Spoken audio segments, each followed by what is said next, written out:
Okay. Hello everyone, you can call me Moth, and welcome back to my channel. Today's video is a sketchbook tour because I recently finished this and I thought it would be interesting to go through it with you all. I started the sketchbook back in August and finished it about a week ago as of the recording of this video. This is a Master's Touch mixed media sketchbook.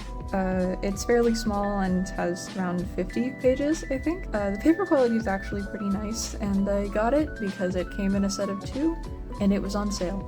It prompts you to design your own cover. Wow. But I kind of just put stickers on mine. I printed these out when I was making much more interesting things. We can even see the remains of one that didn't want to stick on. By the end of this, the cover ended up being kind of busted in various areas. But what is a sketchbook if not a mess? I got through this quicker than I usually do. I typically take about a year or so to fill a sketchbook, but this one was done in just over 7 months. Anyway, that's enough rambling. Let's actually get into the sketchbook tour. The first page was actually one of the last I filled. I tend to leave my first pages for later because starting a new sketchbook can feel really intimidating, so I found that starting on the second page can lift some of those nerves. That being said, this isn't my favorite piece, but it's better than nothing, I guess. This is one of my OCs, and my favorite, but don't tell him that, named Thorn. He shows up here a few more times, but for most of the time I spent drawing here, I was focused on other characters. On the second page, we have a bunch of different faces. This started out as me just drawing random people I saw on Pinterest, but a few of them ended up turning into some of my own characters. This page is one I'm sure I had a plan for, but never finished. I'm not even entirely solid on what the intentions were here. I painted over whatever was here before a while ago and left it blank, but I went back through it when I was getting down to a few pages left and glued these things in. This top piece is a scrap from an assignment I did for one of my classes last semester. These stars are also scraps too. And this is, I'm sorry, Eyeless Jack. I've started rewatching Marble Hornets recently, which put me down the creepypasta rabbit hole as well, so you'll see a few more of them as we continue. These are gay people. This isn't actually how they act, but I really like drawing Thorn and Everett in cute situations. It's fun pretending they aren't set up for the absolute horrors. Speaking of horrors, a comic page. This is the first page of a prologue for a story I'm working on that I may or may not ever finish. While I was planning out this page though, I realized I was out of practice when it came to drawing dogs, so I decided to doodle some. The anatomy is a little weird on the full body drawings, but I like the faces here. These are unfinished concepts for a world building project I also think about sometimes called Ars Chaotica, where all of my angels, demons, and other esoteric fantasy characters are from. These non-specific ladies are modeling some fashion from a few cultures in that world. I can definitely do more here, and I have more intricate ideas, so I might revisit this idea one day, probably digitally. This is the second prologue page. I'm not as into it as the first quality-wise, but I'll probably still use it as a reference later. The format and pacing are fine, I just don't really like the way the faces turned out. Next up, we have a bunch of random bullshit. Thumbnails for some more classwork, and these are stickers I took off some paper. Then we have a couple of drawings of, again, sorry, Tiki Toby. I was trying to figure out his mask because I wanted to make it, and an incredibly stupid Jeff the Killer Doodle. I don't know, I thought it was funny. Okay, back to the nice pages. This is Kechi, and the girl here is his sister, Takumi. I had the idea to make a Ronin OC after doing a bunch of research about Japanese history for a different adoptable character design, so that's how Kechi got here. He's emo, I like him a lot. I'm working on an AMV about him. Another Kechi paired this time with his friend Hiroto and a set of samurai armor that could be more accurate. I really like the way the line art came out on these drawings, and the colors too. This might be one of my favorite pages here actually. These next 2 pages are more classwork, something about conveying different words using nothing but black squares.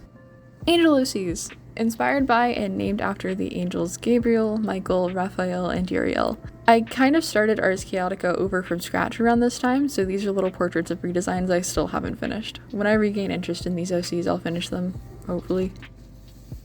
Good lord, there's naked headless people, which is what I would say if I didn't know what studies were. Fun fact, I started drawing these during an art history lecture.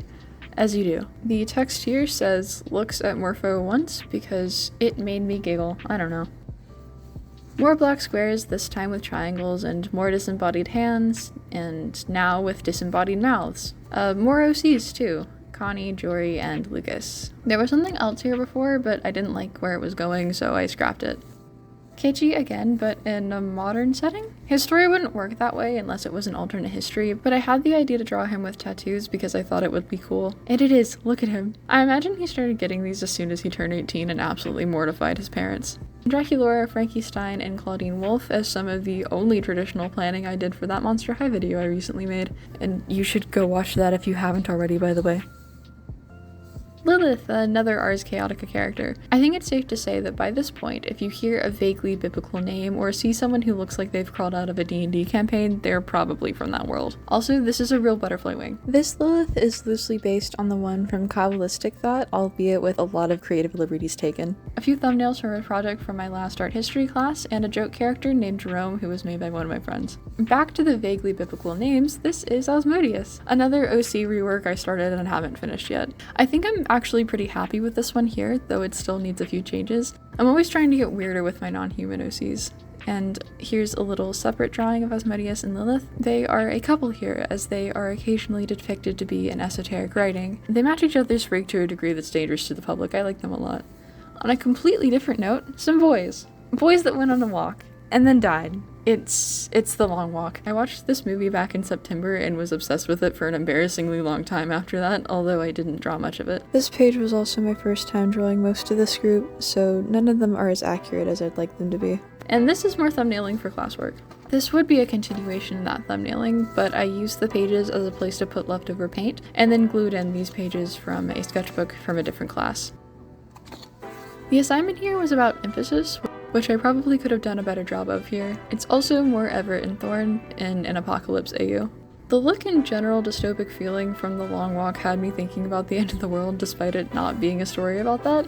I'm sure the current state of things also helped those daydreams out. This AU is set during a soft apocalypse, which the world went through a slow decline rather than experiencing a singular catastrophic event. Humanity hangs by a thread as it tries to live out its twilight years in a world ravaged by capitalism and neglect. I have a few more concepts for the rest of this group of OCs, but they haven't been drawn out yet.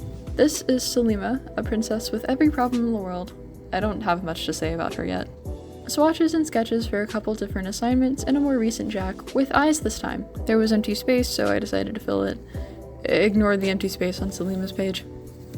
I think the red paint was covering up some thumbnails I didn't feel like erasing. I wanted to do more with this spread, but I just used scraps from old assignments to add more.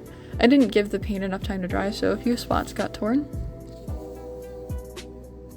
Okay, so meet Makade and let them into your house. Makade is a fairly old character of mine. I made them around 5 years ago, but they've been given a complete revamp in the past few months. They used to be a sort of vague, not deer entity who collected dolls, but now they're something much less deer-like and a lot more hungry. They seem trustworthy though. More Foundations 1 stuff. This was for my final in that class, a self-portrait without showing my face, so I painted my desk. OCs named Angelique Cinere and Anthony Polavire. I like this drawing, but the rest of them are kind of bad. I do not like his face. Angelique and Anthony again, now with the people they surround themselves with. Some more savory than others. This is another group of OCs with an incomplete story. Something about hearing the voices of the old gods through radios and murdering people about it. Don't expect to see much of these guys. This guy is named Alistair, and while his name comes from Greek mythology, he is another character in Ars Chaotica. After a sinful life, a horrible death, and decades of suffering in hell that caused him to lose the ability to feel pain, he's taken up the mantle of Tormentor, a class of demon responsible for the physical torture of the damned. Next to him, we have a little messy beginning of a storyboard that may or may not be in animation one day. This is Michael, and he's crashing out. More Long Walk fan art. Unfortunately, Barkovich is really fun to draw. I don't actually like him very much. I think he sucks and I'm glad he died. But despite that, the line art here is nice even if the anatomy is a little off. The angel and demon stuff starts winding down by this point, but here are Mammon and Paimon. I inked these with a glass pen, which I've had for a while but haven't really gotten around to using. On the right we have Audrey, the girl from those comic pages. She didn't come out right here though, it doesn't really look like her. Next to that is a little landscape I cut out from a flyer and yet another EJ drawing. Please get me out of the building. I drew this when Fortnite released their Ninjago skins. I don't even play Fortnite and I haven't thought about Ninjago since the movie came out, but I did feel inspired to draw them. If I planned things out better, I would have included Nia too. Some concepts for an Ida bag I thought about making a while ago with charms and a list of materials. I don't really have the time to finalize this at the moment, but it might be real one day. Another Makade when they were human. I didn't like this when I first drew it, but looking at it now it's fine. Not sure if it's 100% right, but it isn't bad. Around that is Aleph, a very new OC who doesn't have a whole lot of lore to her yet. She's half demon. 1.5 pages of Makade, drawn in only pen. I like these red drawings on the page to the right quite a lot, but for these two I wanted to practice doing more with face shapes, but they came out really weird. I can't decide if it's good weird or bad weird though. Then we have yet another EJ, but with Jeff this time. He's asking a very reasonable question I imagine everyone would have. This is the last analog art I made for the Monster High video, Twyla and Jackson. Unrelated to that is EJ again. This is the last prologue page I drew in the sketchbook. In a final version, I think I would spend more time with Audrey and her dog walking through the woods before getting to this point. Also, this page is all sorts of whack, but at least it's only a draft. Foundations 2 stuff. Our first project in that class was a papier-mâché relief sculpture, so here are the concepts I had for that. Then these 2 sketches are for intro to design, and the 2 below are for typography. The rest of them ended up being in a different place. At the top is Vio, one of my older OCs. I don't really like the full body drawing, but this one kinda eats. Another spread, this time with Alistair. I really like the sketch for this, but the finished version isn't super great. Also, I think the reds could stand to be brighter, but I'm too tired of drawing in here to fix it. I like this little dude though, he's cute. More of that storyboard from earlier, although not picking up from where we left off. I wanted to figure out how I would compose this specific sequence, or at least get the bad version out of the way first. And this is more conceptualizing for class. This page is 2, although it's much more interesting. This assignment was a wire sculpture, and I made a Cecropia moth. They're the largest species of moth in North America, and I think they're really neat. This is a reference for the wings. A couple of clockworks, because I don't care if she's badly written, I think she's neat. There are also a few character notes written here. They're pretty congruent with her canon characterization, but I wrote them more specifically for an AU idea. On the next to last pages, we have some more creeps. Jack, Jeff, Toby, and Natalie before their respective incidences, or I guess in Jeff's case, before the second half of his incident. This guy in particular is inspired by Postra's Jeff the Killer rewrite. Now we have Jeff, Jack, and Toby after their incidences. I think I'm going to rework how I draw them over time, so I don't think these are final just yet. There's also some empty space here, but I wasn't sure what to add. I think I had some class notes here before. Okay, now we're at the end, finally! This side is a random assortment of weapons and bones and some forest scenery. I decided to draw on the back cover too. It's Tim from Marble Hornets. It's also a gouache painting because I bought a really cheap gouache set forever ago and I've barely used it since. I really like the way this came out. I didn't expect my first official attempt with gouache to look like this. So we've reached the end of the sketchbook tour, and thus the video. I thought I would end this by sharing my new sketchbook. Some of these stickers are ones I printed, and some of them I bought years ago. I'll include the artist names here for the ones I remember. Anyway, I don't have a lot to say for the outro, so I guess we can end here. Thanks so much for watching. Feel free to leave a like or a dislike if that's more your thing. Comment and maybe even subscribe if you're into that. I hope you enjoyed the video. I'll see you when I see you.